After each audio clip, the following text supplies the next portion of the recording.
بسم اللہ الرحمن الرحیم وَلَقَدْ يَسَّرْنَا الْقُرْآنَ لِلذِّكْرِ فَهَلْ مِن مُدَّكِرٍ۔ السلام علیکم ورحمۃ اللہ۔ الحمدللہ وکفیٰ وسلام علی عبادہ الذین اصطفیٰ، اما بعد فاعوذ باللہ من الشیطان الرجیم، بسم اللہ الرحمن الرحیم۔ صاد والقرآن ذی الذکر۔ سورہ صاد کا آغاز ہو رہا ہے۔ سورہ صاد بھی مکی سورت ہے اور اس کے نزول کا زمانہ ہے۔ ایسے اس کے بارے میں کہا جاتا ہے کہ تقریباً 14 سال ہے نبوت کا اس کے زمانہ نزول ہے، لیکن اس کے زمانہ نزول کے بارے میں اس میں جو واقعات ہمارے سامنے آتے ہیں اس میں مفسرین کے درمیان وقت کا اختلاف ہے۔ یعنی پہلی شروع کے آغاز ہی میں جو آیات ہیں ان میں اس واقعے کی طرف اشارہ کیا گیا ہے، اس کے بارے میں مفسرین کی مختلف آراء ہیں کہ یہ کس وقت میں یہ واقعہ پیش آیا ہے۔ کچھ لوگوں کا خیال یہ ہے کہ یہ واقعہ اس وقت پیش آیا ہے جبکہ ابو طالب کا مرض وفات شروع ہو چکا ہے، اور پھر ان لوگوں نے آپس میں یہ بات طے کی ہے مشرکین مکہ نے کہ اسی موقع پر ہمیں ابو طالب کے ساتھ مل کر نبی صلی اللہ علیہ وسلم کے معاملے میں کوئی بات طے کر لینی چاہیے، کہیں ایسا نہ ہو کہ ابو طالب کا انتقال ہو جائے اور اس کے بعد پھر ہم کوئی اقدام کریں تو لوگ ہمیں یہ طعنہ نہ دیں کہ شیخ کی زندگی میں تو لوگوں نے ان کا خیال کیا لیکن بعد میں جو ہے سب ظلم کر بیٹھے۔ تو اس اعتبار سے وہ ایک وقت لے کر جو ہے ابو طالب کے پاس آئے ہیں، جس میں کہا جاتا ہے کہ 25 سردار جو تھے وہ اس میں موجود تھے،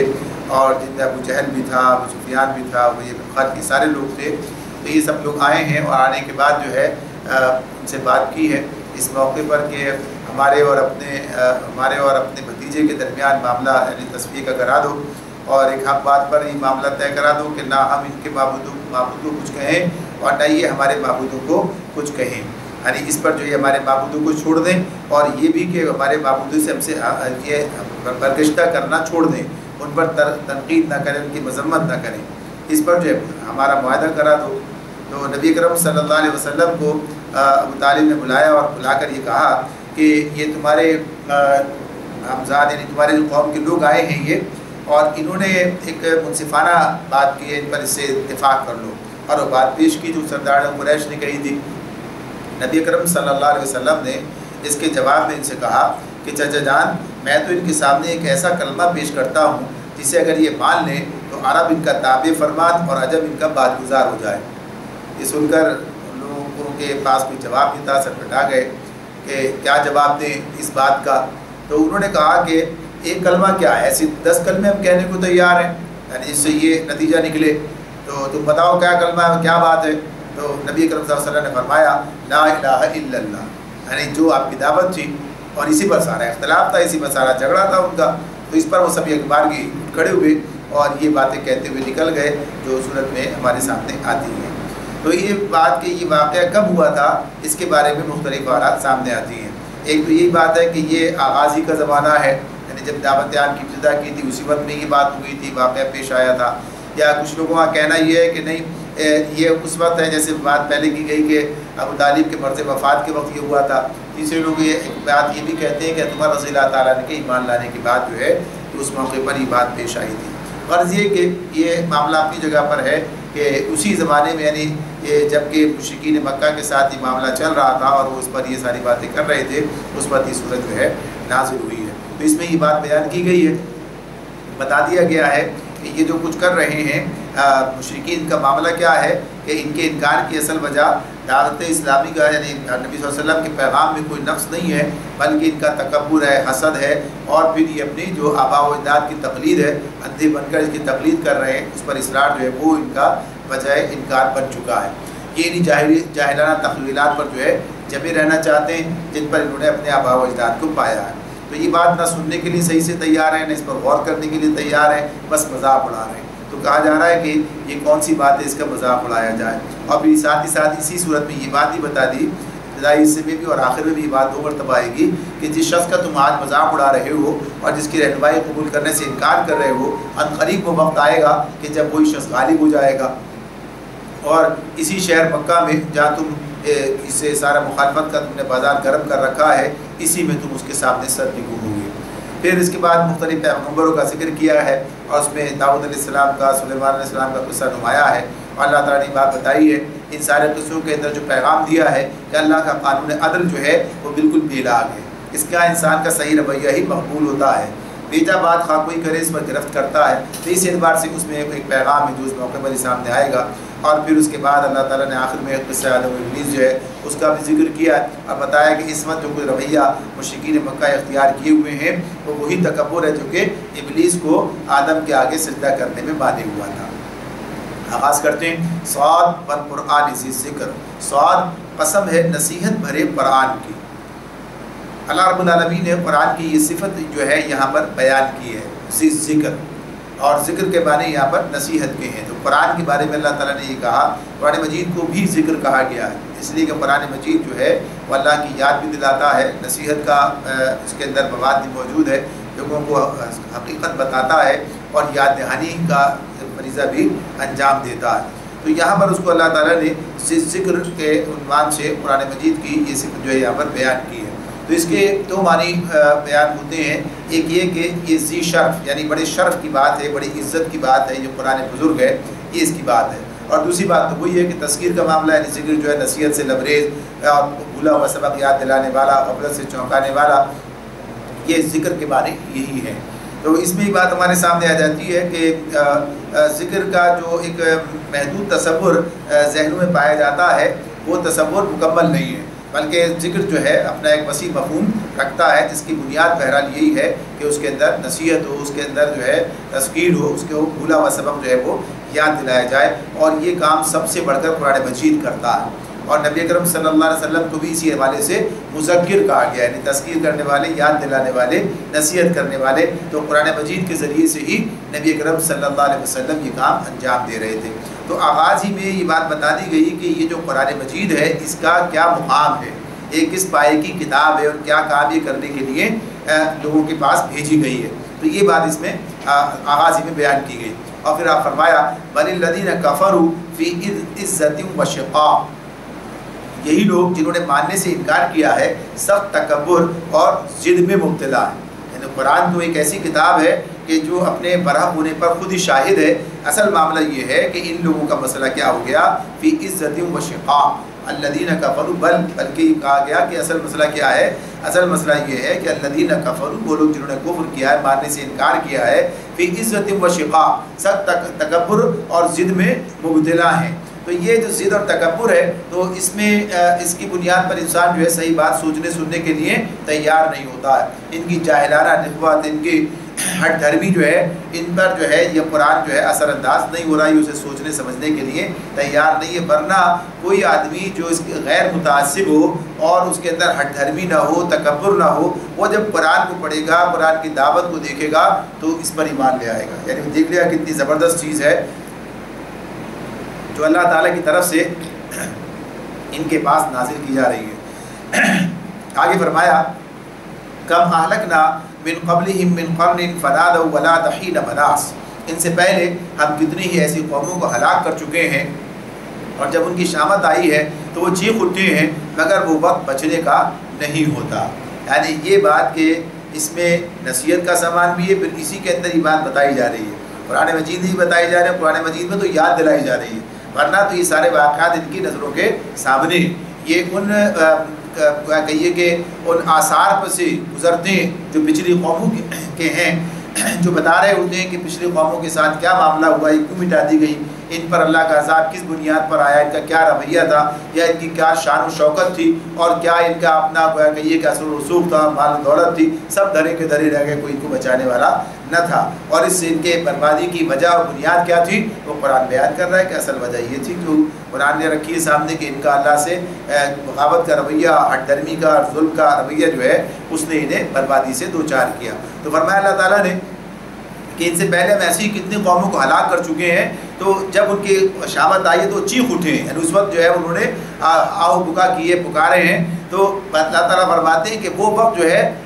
جب عذاب آ جائے پھر اس وقت بچنے کا کوئی سامان نہیں ہے، پھر اس وقت کوئی کام نہیں ہو سکتا کہ جو ہے انسان کو مہلت مل جائے، وہ معاملہ تو ختم ہو جاتا ہے. وَأَجِبُوا أَن جَاءَهُم مُنذِرٌ مِّنْهُمْ فَقَالَ الْكَافِرُونَ هَٰذَا سَاحِرٌ كَذَّابٌ. ان لوگوں کو اس بات پر بڑا تعجب ہوا کہ ایک ڈرانے والا خود انہی میں سے آ گیا. منکرین کہنے لگے یہ ساحر ہے، سچ جھوٹا ہے. یہ بات بھی قرآن مجید نے کئی مرتبہ ہمارے سامنے آ چکی ہے کہ مشرکین مکہ کا بھی یہ اعتراض تھا اور پچھلی قوموں کا بھی یہ معاملہ سامنے آتا ہے کہ انہوں نے اپنے رسولوں کے بارے میں یہی بات کی کہ یہ ڈرانے والا خود انہی میں سے آ گیا، یعنی یہ تو ہماری قوم کا فرض ہے، یہ ہمیں جیسا انسان ہے، یہ ہم نے اسے دیکھا ہے، اس کا بچپن ہمارے سامنے ہے، اس کے یعنی والدین آبا و اجداد کو ہم جانتے ہیں، یعنی یہیں پیدا ہوا، یہیں پلا بڑا، سارے معاملات جو ہے سامنے. تو اس اعتبار سے اس کے اندر کوئی ایسی خصوصیت نہیں ہے جو اسے ہم سے مابرہ کر دے، ایسا کر دے. اخلاقیات کی بات نہیں کرتے تھے وہ، اس بنیاد پہ بات کرتے تھے، ورنہ اخلاقی حیثیت میں تو رسول اپنے دور کے لوگوں سے بہت بلند ہوتا ہے. تو اس معاملے میں یہ کہ ہاں بہرحال چونکہ یہ فلاں کا بیٹا، فلاں کا پوتا اور فلاں سے تعلق رکھنے والا فلاں خاندان کا آدمی ہے، لہٰذا یہ اور وہ خاندان ہم سے کیسے بڑھ سکتا ہے اور یہ فرد ہم سے کیسے آگے نکل سکتا ہے. تو یہ ضد اور ہٹ درمی کے مسائل تھے. تو فرمایا اللہ تعالیٰ نے کہ انہیں اس بات پر تعجب ہے، یہ سمجھتے ہیں کہ شاید انسانوں کی ہدایت کے لیے اللہ فرشتے بھیجے گا یا اللہ تعالیٰ کوئی اور مخلوق بھیجے گا. اللہ تعالیٰ انسانوں کی ہدایت کے لیے انسانوں کو ہی مبعوث فرماتا ہے. تو یہ بات بار بار بتائی گئی ہے. اللہ تعالیٰ فرماتے ہیں کہ یہ کہتے ہیں، وقال، کون کہتا ہے؟ کافر کہتے ہیں. وقال الکافرون، یہ انکار کرنے والے کہتے ہیں ھذا ساحر کذاب، یہ ساحر ہے اور کذاب ہے. معاذ اللہ، نبی صلی اللہ علیہ وسلم کے لیے کہتے ہیں کہ یہ جھوٹے ہیں، سب جھوٹے ہیں. تو ساحر جو یہ بات کہتے ہیں تو اس معاملے میں کہ اس کی وجہ یہی تھی کہ وہ سب اس معنی میں اس بات کو لیتے تھے کہ یہ شخص اپنی بات سے، اپنی گفتگو سے ایسا جادو کر دیتا ہے لوگوں پر، اپنے ملنے والوں پر، جو لوگ اس کے پاس آتے ہیں، جو اس سے ملتے ہیں، جو بات کرتے ہیں، کہ وہ شخص دیوانہ ہو کر اس کے پیچھے لگ جاتا ہے. کسی تعلق کے کٹ جانے اور کوئی نقصان پہنچانے کی پرواہ نہیں کرتا ہے، اس کا دماغ ہی بدل جاتا ہے. تو ان کے نزدیک گویا کہیے کہ یہ بات جو ہے، جو اس کی فطرت سلیمہ کی آواز اور اس کا اسے قبول کرنے کا معاملہ جو ہے وہ اسے جادو کا اثر سمجھتے ہیں کہ اس کی بنیاد پر ایسا ہوتا ہے کہ باپ بیٹے کو اور بیٹا باپ کو چھوڑ بیٹھتا ہے، بیوی شوہر کو چھوڑ دیتی ہے، شوہر بیوی سے کنارہ کر لیتا ہے. یعنی اگر اسلام اور کفر کی بنیاد پر جو معاملہ ہے، ہجرت کی نوبت آئے تو اپنا دامن جھاڑ کر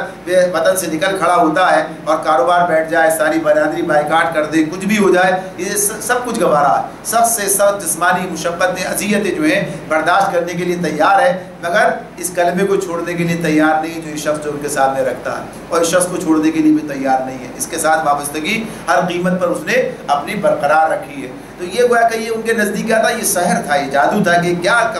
کمال ہو گیا ہے، کیا یہ تبدیلی ہے جو ایک شخص کے اندر آ جاتی ہے. اور پھر یہ بھی دیکھتے ہیں وہ کہ وہ شخص جو ہے وہی آدمی ہے کہ جو ان کے درمیان کا آدمی ہے. یعنی اس معاملے میں یہ گویا کہتے تھے کہ یہ تو معاملہ جو ہے یہ کوئی جادو کا معاملہ ہے. اور پھر آپ کی دعوت کے بارے میں یہ کہتے ہیں کہ یہ بات دعوت غلط ہے، یہ جھوٹ ہے، اس کو تسلیم کرنے کے لیے تیار نہیں تھے. فرمایا اجعل الآلہۃ الہا واحدا ان ھذا لشیء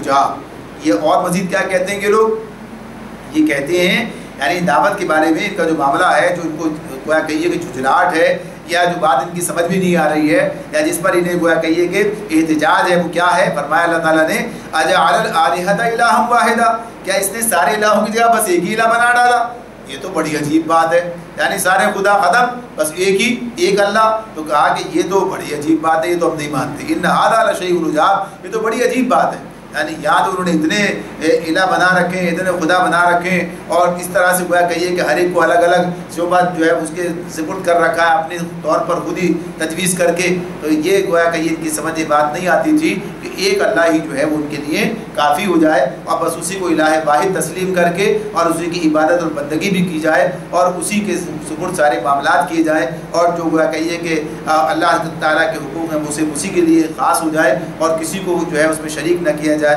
تو یہ بات ان کی سمجھ میں نہیں آتی، یہ بات قبول کرنے کے لیے تیار نہیں تھے. اور پھر فرمایا وانطلق الملأ منهم ان امشوا واصبروا على آلهتكم ان هذا لشيء يراد. اور سرداران قوم یہ کہتے ہوئے نکل گئے کہ چلو اور ڈٹے رہو اپنے معبودوں کی عبادت پر، یہ بات تو کسی اور ہی غرض سے کہی جا رہی ہے.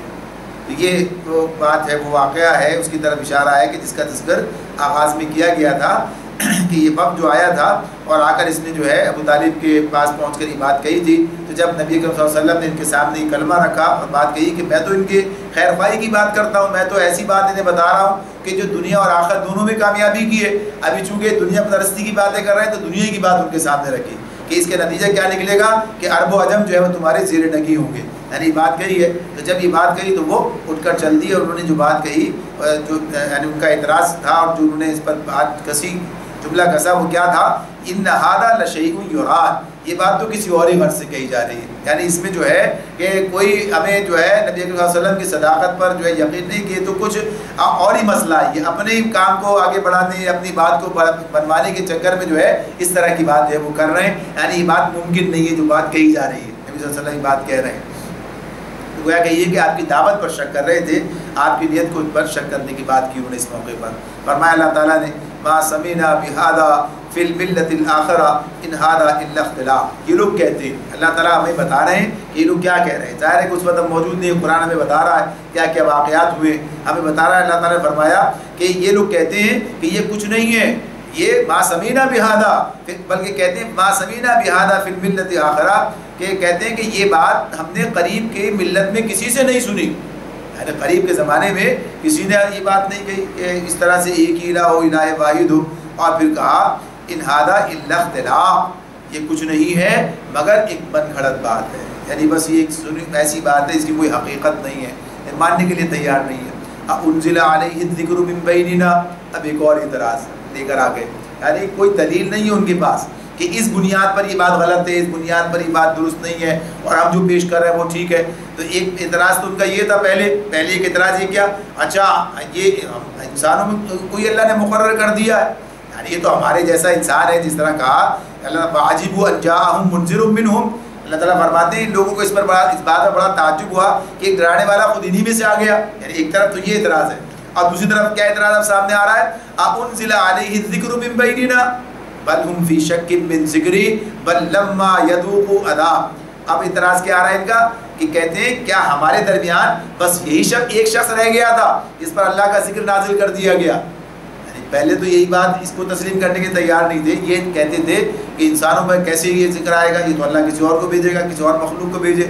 اب یہ بات اب پھر دوسرے سانس میں کیا کہہ رہے ہیں، اچھا اگر بھیجنا ہی تھا یعنی ایسا بھی ہو سکتا ہے. یہ بات بھی کہیے کہ ان کے پاس دلیل تو ہے نہیں کوئی، کیا ایسا نہیں ہو سکتا. تو کہتے ہیں اگر انسانی کو بھیجنا تھا تو پھر یہی کیوں، کوئی اور کیوں نہیں، یعنی یہی کیوں، کوئی اور کیوں نہیں. تو کیا یہی ایک شخص رہ گیا تھا، انزل علیہ الذکر من بیننا. تو اللہ تعالیٰ یہ بات بتا رہے ہیں کہ یہ جو کہتے ہیں، یہ جو ان کا کہنا ہے تو یہ کہ کیا اللہ کے خزانے ان کے قبضے میں، آگے بات آ رہی ہے اس معاملے میں کہ یہ جو کچھ کہہ رہے ہیں، جو کچھ کر رہے ہیں، اس کی کیا حقیقت ہے، کیا حیثیت ہے، کس بنیاد پر یہ کہتے ہیں. اللہ کے فیصلے، اللہ جسے چاہتا ہے اور جسے سمجھتا ہے اسے اپنی یہ منصب عطا کرتا ہے، اسے ذمہ داری دیتا ہے. تو آگے فرمایا اللہ تعالیٰ خود یہ کہہ رہے ہیں بل ہم فی شک من ذکری، اصل بات یہ ہے کہ یہ میرے ذکر پر شک کر رہے ہیں. یعنی اس دعوت پر شک کر رہے ہیں، یہ اس قرآن پر شک کر رہے ہیں، یہ جو پیغام آپ دے رہے ہیں اس پر انہیں شک ہے، اس بات کو ماننے کے لیے تیار نہیں ہے. ورنہ ذاتی حیثیت میں آپ کو صادق و امین مانتے تھے، یعنی آپ کے بارے میں بات کہتے تھے، آپ کی صداقت کا جو ہے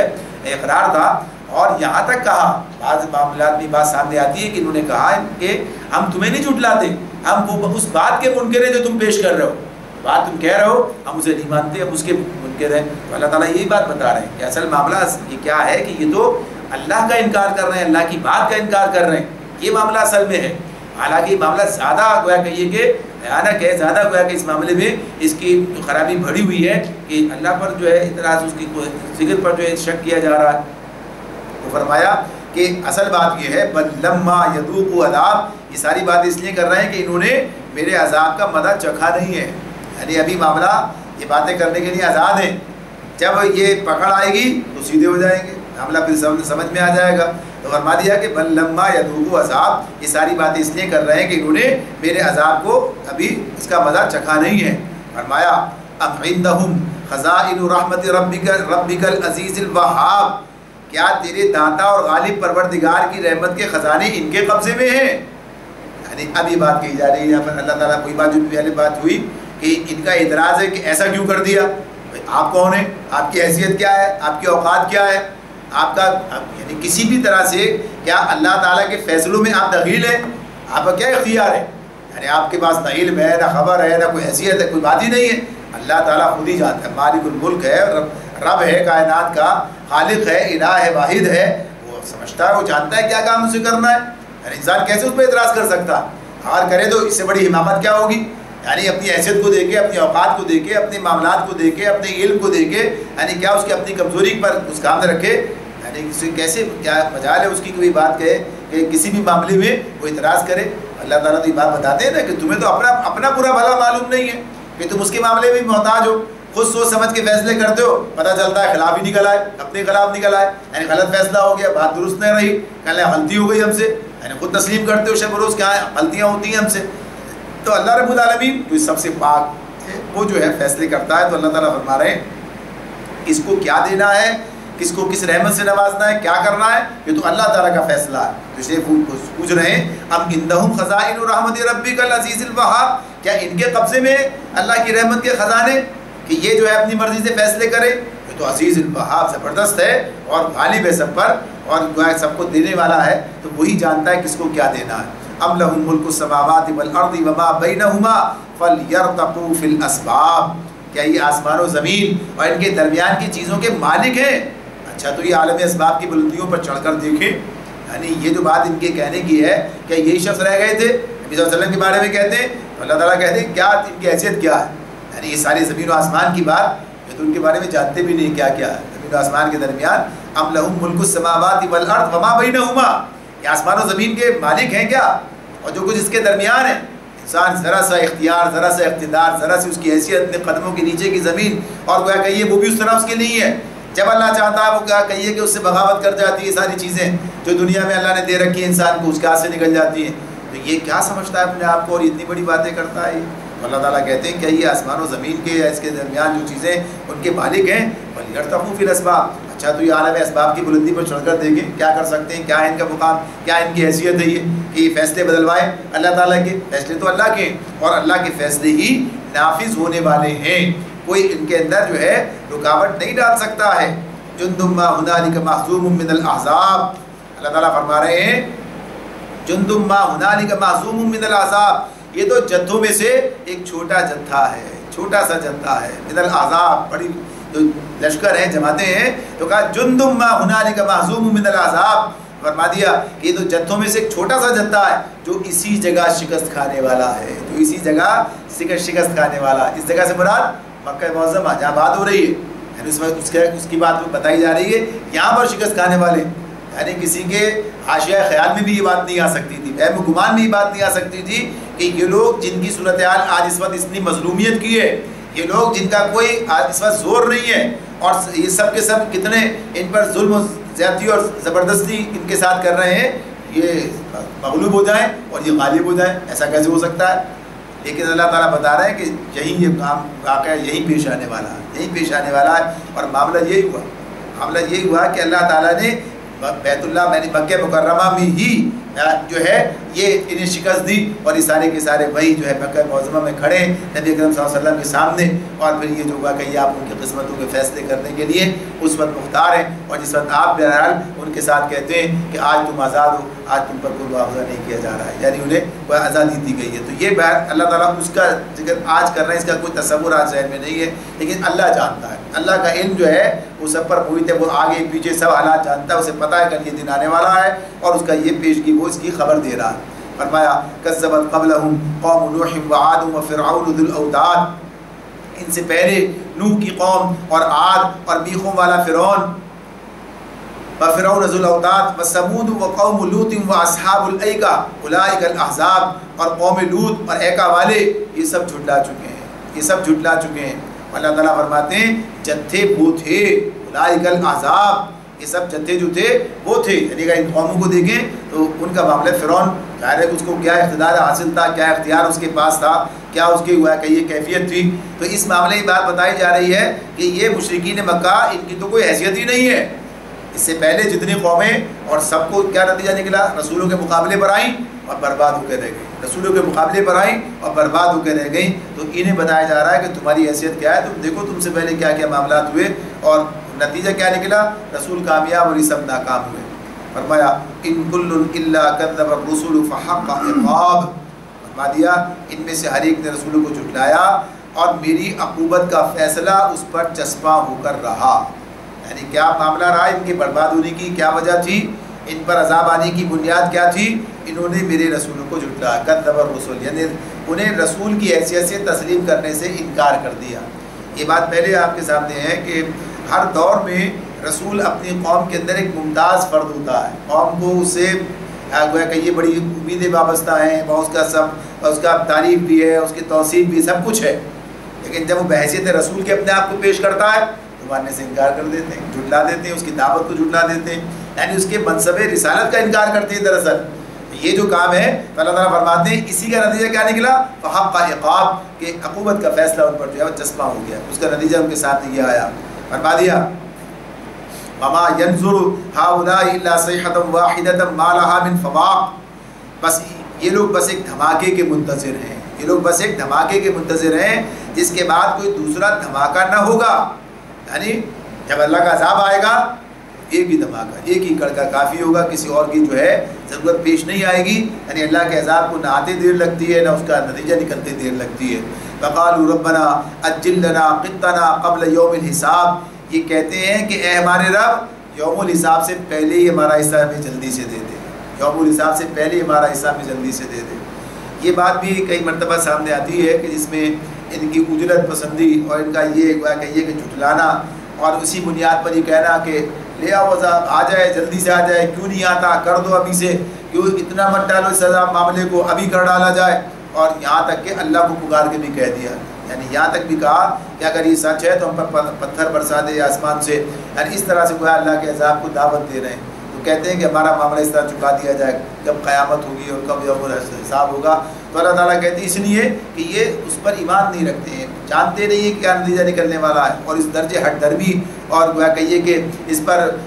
تکبر کے اندر اس طرح مبتلا ہیں کہ ان کے نزدیک اس وقت کی کوئی حیثیت نہیں ہے. حالانکہ جب وہ وقت آئے گا تو نتیجہ جو نکلے گا وہ گویا کہیے کہ ان کے لیے بھیانک ہوگا. نبی صلی اللہ علیہ وسلم سے اللہ تعالیٰ فرماتے ہیں اصبر علی ما یقولون واذکر عبدنا داؤد ذا العید انہ اواب. اے نبی صبر کرو، اے نبی اصبر، اے نبی صبر کرو. کس بات پر؟ علی ما یقولون، ان باتوں پر جو یہ لوگ بناتے ہیں، ان باتوں پر جو لوگ بناتے ہیں. اور ان کے سامنے واذکر عبدنا داؤد ذا العید، ان کے سامنے ہمارے بندے داؤد کا قصہ بیان کرو جو بڑی قوتوں کا مالک تھا. انہ اواب، اور ہر معاملے میں اللہ کی طرف رجوع کرنے والا تھا، اواب تھا. تو اس میں جو بات آ رہی ہے سامنے، یہ جو صورتحال انہوں نے یہاں پر بنا رکھی تھی مشرکین مکہ نے، تو اللہ رب العالمین نے نبی اکرم صلی اللہ علیہ وسلم کو ہدایت کی اصبر، یعنی آپ صبر کیجئے، ان حالات میں آپ صبر کیجئے. اور پھر اس کے بعد داؤد علیہ السلام کا ذکر کیا، ان کا قصہ بیان کیا. ہر موقع پر جو بات آ رہی ہوتی ہے، جو قصہ بیان کیا جا رہا ہوتا ہے، جو واقعہ بیان کیا جاتا ہے، اس میں یقینی طور پر کوئی نہ کوئی پیغام ہوتا ہے، سننے والوں کے لیے بھی، سنانے والے کے لیے، تو ان کے لیے بھی پیغام ہے اس کے اندر. اور نبی اکرم صلی اللہ علیہ وسلم کو بھی بتایا جا رہا ہے کہ صبر کیجیے. دیکھیے داؤد علیہ السلام کا معاملہ، ان کا صبر، ان کی کیفیت بھی وہ کہ یہ ایک مثال اللہ نے اس میں بیان کی ہے کہ جیسے ان کے بارے میں کہا جا رہا ہے، ان کے بارے میں کیا کیا کہا. یعنی خود بنی اسرائیل نے جن کے درمیان وہ رسول بنا کر بھیجے گئے تھے، ان لوگوں نے کیا کہیے کہ ان کے خلاف جو رویہ اختیار کیا ہے بعد میں، اور جو کچھ ان کے لیے یعنی ان پر بات جھوٹ گھڑے ہیں، وہ سارے کے سارے ان کی کتابوں میں سامنے آتے ہیں کہ الزامات عائد کیے ہیں. تو اللہ تعالیٰ فرماتے ہیں جس طرح انہوں نے جو ہے اللہ کی طرف رجوع کیا تو فرمایا کہ ہمارے ان کے سامنے ہمارے بندے داؤد کا ذکر کرو ذل عید، یعنی جو بڑی یعنی طاقت ہے. یہ جو عید کا اس کا ید کی بات ہوتی ہے، ہاتھ ہے، تو یہ یعنی طاقت کا استعارہ ہے، یعنی بڑی قدرت اور قوت کا مالک ہے. تو اس اعتبار سے اللہ نے انہیں جسمانی طاقت بھی دی تھی، اللہ نے انہیں فوجی طاقت بھی دی تھی، سیاسی طاقت بھی ان کے پاس تھی، اخلاقی طاقت بھی ان کی تھی، عبادت کی طاقت بھی ان کی، یعنی اللہ نے انہیں مختلف حوالوں سے یہ سب چیزیں انہیں خصوصیات جو ہے عطا فرمائی تھی. بادشاہ تھے وقت کے، یعنی اللہ نے بادشاہت عطا فرما دی تھی انہیں. تو اس اعتبار سے جسمانی طاقت کا معاملہ، جیسے طالوت نے جالوت کو قتل کیا، یہ پیچھے ہم پڑھ کر آئے ہیں سورہ بقرہ کے اندر، تو یہ اللہ نے انہیں جسمانی طاقت دی تھی، اور پھر وہی جو ان کا جو سلطنت تھی اس کی فوجی طاقت ہے، اخلاقی طاقت جو ان کا کردار ہے، اس اعتبار سے عبادت کے معاملے میں بھی بہت آگے، یعنی عبادت کے معاملے میں آگے تھے، اور نبی صلی اللہ علیہ وسلم نے خود ان کا ذکر کیا ہے اس اعتبار سے کہ اللہ کے بڑے عبادت گزار بندے تھے۔ تو یہ بات جو ہے اس میں بتائی گئی کہ یہ اللہ نے انہیں یہ قوتیں عطا فرمائی تھی۔ پھر فرمایا انا سخرنا الجبال معه يسبحن بالعشي والاشراق، اور ہم نے پہاڑوں کو اس کے ساتھ مسخر کر رکھا تھا کہ صبح و شام وہ اس کے ساتھ تسبیح کرتے تھے، صبح و شام اس کے ساتھ تسبیح کرتے تھے۔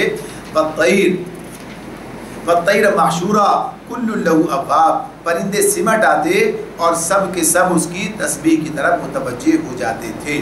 سورہ انبیاء میں یہ بات پیچھے گزر چکی ہے، اس میں پھر پہلے بھی یہ ذکر آ چکا ہے، داؤد علیہ السلام کا بھی، سلیمان علیہ السلام کا بھی وہاں پر ذکر ہوا ہے، تو اس موقع پر بھی یہ بات سامنے آئی تھی، اس کی تشریح نسبت وہاں پر اس مقام پر کی گئی تھی کہ اللہ تعالیٰ نے یعنی انہیں جو ان کی آواز اتنی تھی ایسی، اور ان کو گویا کہیے کہ اللہ نے یہ صلاحیت دی تھی، یہ طاقت تھی ان کے پاس کہ اس طرح جب وہ اللہ کی کو یاد کرتے اور جس طرح تسبیح کرتے تو ایک ماحول ایسا بن جاتا ہے، ایسا محسوس ہوتا گویا کہ ماحول سارا ان کے ساتھ جو ہے وہ شریک ہو گیا ہے، یعنی اس کیفیت کے اندر ایک کیفیت ایک ایسی بنتی تھی۔ اللہ نے لہن داؤدی جو ہے، یہ بات ہوئی تھی پہلے کہ لہن داؤدی جو ہے ایک استعارہ بن گیا، علامت بن گیا، یعنی خوشگوار، یعنی اچھی آواز کے حوالے سے۔ تو لہن داؤدی یعنی داؤد علیہ السلام کا جو انہیں اللہ تعالیٰ نے جو لہن یعنی جو لہجہ اور جو نعیت جو عطا کی تھی اس کے حوالے سے یہ بات آتی ہے۔ تو اللہ نے انہیں یہ صلاحیت دی تھی کہ جب وہ اللہ کا ذکر کرتے تو اتنا خوشگوار اور اتنا ایسا ہو جاتا، ایک ماحول بن جاتا، اور گویا کہیے کہ سارا ماحول ان کے ساتھ اس طرح شریک ہے، یہ کیفیت بن جاتی۔ باقی اس کی اور کیا کیفیت ہے یہ اللہ بہتر جانتے کہ کس طرح سے وہ ان کے ساتھ شریک ہوتے تھے، اس لیے کہ بہرحال یہ سب چیزیں بھی اللہ تعالیٰ کی طرف سے ان کے گویا کہیے ان کو ایک قسم کا اللہ نے ان کے اندر احساس رکھا ہے، اور یہ پرندے تو خیر جانداری ہیں لیکن پہاڑ اور یہ سب بھی ایک طرح کا احساس رکھتے ہیں، جیسے کہا ہے سورہ بقرہ میں کہ پتھر بھی اللہ کی خشیت سے ٹوٹ کر گر پڑتے ہیں، یعنی ان کے اندر بھی یہ چیز موجود ہے، یہ صلاحیت موجود ہے۔ تو یہاں تسبیح کے ساتھ شریک ہونے کی بات ہو رہی ہے، تو کہا اور ویسے بھی کہا ہر چیز جو ہے اللہ کی تسبیح بیان کر رہی ہوتی ہے، اس کی کیا کیا شکلیں کیسے کیسے ہیں، تو یہ اللہ بتاتے ہیں کہ بہرحال ایسا ہے، باقی سب اللہ کے علم میں ہے۔ وَشَدَدْنَا مُلْكَهُ وَآتَيْنَاهُ الْحِكْمَةَ وَفَصْلَ الْخِطَابِ، ہم نے اس کی سلطنت مضبوط کر دی تھی اور اس کو حکمت عطا کی تھی اور فیصلہ کن بات کہنے کی صلاحیت بخشی تھی۔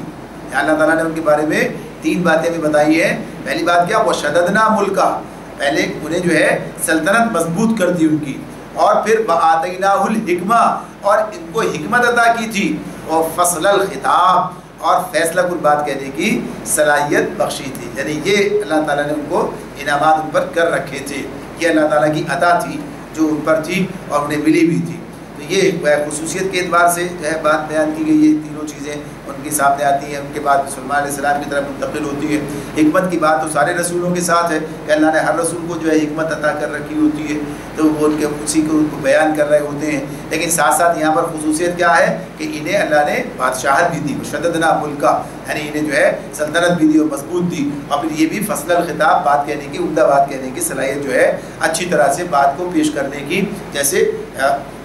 موسیٰ علیہ السلام کی بات آتی ہے، انہوں نے خود ہی دعا کی اللہ تعالیٰ سے، رب اشرح لی صدری ویسر لی امری واحلل عقدۃ من لسانی یفقہوا قولی، میری زبان کی گرہ کھول دے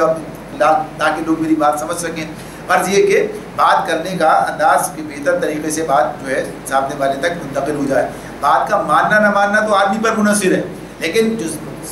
دائی کا معاملہ ہے کہ اسے اللہ وہ سلیقہ دے دے، وہ سمجھ دے دے، اسے وہ صلاحیت دے کہ اس کی بات جو ہے پوری طرح سے منتقل ہو، سمجھ میں آئے آدمی کے، اور وہ سمجھ لے کہ ہاں جو بات کہی جا رہی ہے اس میں مدعا کیا ہے۔ ایسی باتیں جس میں آدمی اپنا مدعا ہی بیان نہ کر سکے، اپنی بات کو صحیح طریقے سے واضح نہ کر سکے، تو ٹوک نہ ہو، تو ظاہر سی بات ہے وہ کلام کی کمزوری ہے۔ تو یہاں کیا کہا؟ فصل الخطاب، اس طرح سے اللہ نے یہ صلاحیت دے رکھی تھی۔ وَهَلْ أَتَاكَ نَبَأُ الْخَصْمِ إِذْ تَصَوَّرُوا الْمِحْرَابَ، فرمایا پھر تمہیں کچھ خبر پہنچی ان مقدمے والوں کی جو دیوار چڑھ کر اس کے بالا خانے میں گھس آئے تھے۔ اذ دخلوا على داود ففزع منهم قالوا لا تخف خصمان بغى بعضنا على بعض فاحكم بيننا بالحق ولا تشطط واهدنا الى سواء الصراط۔ جب وہ داؤد کے پاس پہنچے، یعنی دیوار چڑھ کر بالا خانے میں گھس آئے تھے، جب وہ داؤد کے پاس پہنچے تو وہ انہیں دیکھ کر گھبرا گیا۔ انہوں نے کہا کہ ڈریے نہیں، ہم 2 فریق مقدمہ ہیں، جن میں سے ایک نے دوسرے پر زیادتی کی ہے، آپ ہمارے درمیان ٹھیک ٹھیک حق کے ساتھ فیصلہ کر دیجئے، بے انصافی نہ کیجئے اور ہمیں راہ راست بتائیے۔ یعنی اب یہ جو انداز ہے جس طرح سے وہ آئے ہیں گھبرانے کی بات، تو اسی اعتبار سے ہے کہا انہوں نے کہ ڈریے نہیں، لا تخف لا تقالوا لا تخف، ڈریے نہیں۔ تو ایک ڈر نہیں کیا، گھبرانے کی جو کیفیت ہے کہ ایک آدمی سیدھے طریقے سے دروازے سے نہیں بلکہ دیوار پھاند کر اندر داخل ہوتا ہے، تو دیوار پھاند کے داخل ہونے میں یعنی آدمی کی تشویش میں مبتلا ہوتا ہے کہ اس کی نیت ٹھیک ہے ٹھیک نہیں ہے، معلوم ہوتا ہے ایسا، یعنی انداز جو ہے اس کا یہ ہے۔ تو بہرحال وہ کہتے ہیں پھر فوراً ہی کہ ہماری اس انداز سے تو ہم آئے ہیں، لیکن معاملہ یہ ہے کہ آپ ڈریے نہیں، ہمارا ایک مقدمہ ہے وہ ہم آپ کے پاس لے کر اس موقع پر اس طرح سے آئے ہیں۔ اب یہ سارا بحث یہ سب پر گفتگو نہیں ہے، یہ کہتے بھائی ایسے کیسے تم آئے، تم سیدھے راستے سے کیوں، یہ ساری چیزیں اب معاملہ سامنے آ گیا ہے، اب آیا ہے، بات سنی جا رہی ہے اور بات پر بات کی جا رہی ہے آگے۔ تو آگے کہتے ہیں وہ لوگ دونوں جو آئے ہیں، ان ھذا اخی لہ 99 نعجۃ ولی نعجۃ واحدہ فقال اکفلنیھا واذنی فی الخطاب، یہ میرا بھائی ہے، اس کے پاس 99 دمبیاں ہیں اور میرے پاس صرف ایک ہی دمبی ہے، اس نے مجھ سے کہا کہ یہ ایک دمبی بھی میرے حوالے کر دے، اور اس نے گفتگو میں مجھے دبا لیا۔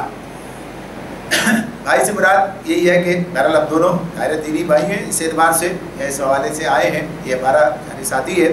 تو حقیقی بھائی کی بات نہیں ہو رہی ہے۔ تو اس طرح سے بات کرتے ہوئے کہا کہ یہ جو ہے اب واقعہ پیش کر دیا، معاملہ صاف ہے، بالکل واضح ہے، اس کے پاس 99 دمبیاں ہیں، میرے پاس ایک ہی دمبی ہے، اور یہ کہتا ہے کہ وہ بھی مجھے دے دو۔ اور اس نے جو ہے پھر ساتھ ساتھ کیا کہا کہ وَأَذَّنِي فِي الْخِطَابِ، اس نے گفتگو میں مجھے دبا لیا، یعنی اس معاملے میں اچھا یہ بات نہیں ہو رہی ہے، یہ بات اس میں یعنی واقعات کا جو منظر ہے اس کو اگر سامنے رکھا جائے، اسی سے چیزیں نکلتی ہیں، لوگ بنا رہے ہوتے ہیں آگے کہ اس نے یہ نہیں کہا کہ اس نے مجھ سے چھین لی ہے، یعنی اس نے وہ دمبی مجھ سے چھین لی ہے بلکہ اور اپنی دمبیوں میں ملا لی ہے، بلکہ وہ کہتا ہے کہ مجھ سے میری دمبی مانگ رہا ہے، مجھ سے میری دمبی مانگ رہا ہے، یہ کہتا ہے اکفلنیھا، یعنی یہ جو ہے اسے کہتا ہے کہ یہ مجھے دے دو، میرے حوالے کر دو۔ اور پھر وَأَذَّنِي فِي الْخِطَابِ، طاقت کی بات نہیں ہو رہی ہے، گفتگو کی بات ہے، خطاب کی بات ہو رہی ہے، اس نے گفتگو میں مجھے دبا لیا۔ تو بات اصل میں کیا ہے کہ یہ بڑی شخصیت کا آدمی ہے اور میں غریب آدمی ہوں، یعنی یہ جو اس کا مرتبہ وہ ہے، منصب وہ ہے، میں اپنے اندر اتنی سکت نہیں پاتا کہ اس کا مطالبہ رد کر دوں۔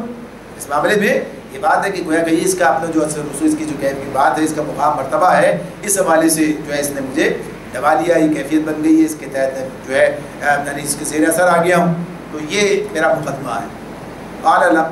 لقد ظلمك بسؤال نعجتك الى نعاجه وان كثيرا من الخلطاء ليبغي بعضهم على بعض الا الذين امنوا وعملوا الصالحات وقليل ما هم۔ آگے آیت سجدہ آ رہی ہے، وظن داود انما فتناه فاستغفر ربه وخر راكعا واناب۔ واقعہ یہ ہے، اب یہ جو ہے اس شخص نے اب یہ داؤد علیہ السلام جواب دیتے ہیں، قالا کہتے ہیں لقد ظلمك بسؤال نعجتك الى نعاجه، اب وہ کہتے ہیں داؤد علیہ السلام جواب دے رہے ہیں اس مقدمے کو سننے کے بعد، واقعہ یہ ہے کہ اس شخص نے اپنی دمبیوں کے ساتھ تیری دمبی ملا لینے کا مطالبہ کر کے یقیناً تجھ پر ظلم کیا، یعنی جو معاملہ پیش کیا، 99 دمبیاں تمہاری ہے کہ کوئی مانگتا ہے، تو یہ جو مطالبہ ہے یہ مطالبہ ظلم پر مبنی ہے۔ یہ مطالبہ تو مطالبہ ہوتا ہے، ضروری تو نہیں کہ مطالبہ کو جو ہے پورا کر دیا مان لیا جائے، لیکن یہ مطالبہ بھی ظلم پر مبنی ہے، اور چونکہ اختیار ہے یعنی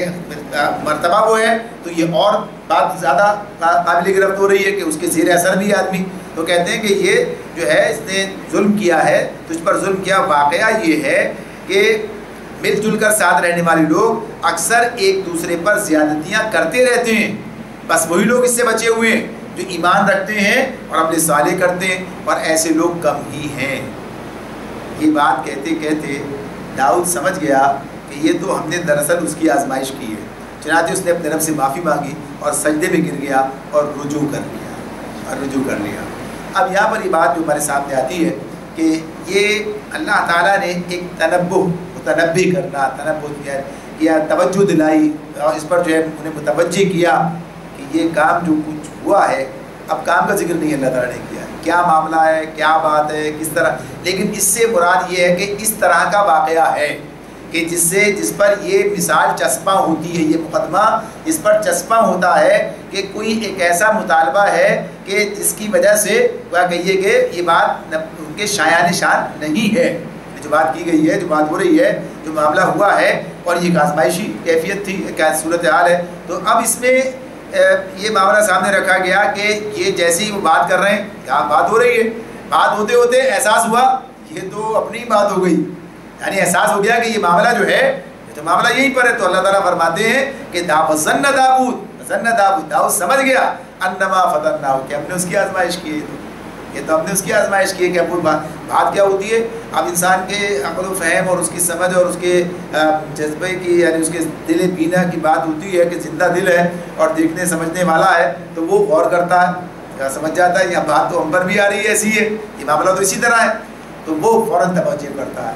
لیکن جس کے آنکھیں بند رہتی ہیں، جو دل بند کر کے بیٹھا ہوتا ہے، اس کو دیکھ رہا ہوتا ہے کہ یہ تو ہم بھی اسی میں، ہمارے ساتھ ہی معاملہ ہو رہا ہے کہ جو بات پیش کی جا رہی ہے دوسروں کو تو ہم کہہ رہے ہیں، ہم بھی تو اسی طرح سے شریک ہیں اس معاملے میں۔ تو یہ جو بات اس کے اندر سامنے ہے کہ اللہ تعالیٰ نے توجہ دلا دی، اللہ تعالیٰ نے متوجہ کیا۔ اب ایک تو معاملہ یہ تھا پی گئے بات کو اور مقدمے کا فیصلہ کر دیا، یعنی جو بات کہہ دی بات ختم ہو گئی، لیکن معاملہ کیا ہے کہ پی نہیں گئے، بلکہ فوراً احساس ہو گیا تو ان کو چھوڑ کر خود سجدے میں گر پڑے اور اللہ سے معافی طلب کرنی شروع کر دی۔ فاستغفر ربہ وخر راکعا واناب، کہ معافی مانگی اپنے رب سے اور سجدے میں گر گئے اور اناب، رجوع کر لیا اللہ کی طرف۔ معاملہ جو ہے تو اس طرح سے بات سامنے آ جاتی ہے کہ کوئی ایسا معاملہ ہے کہ جس میں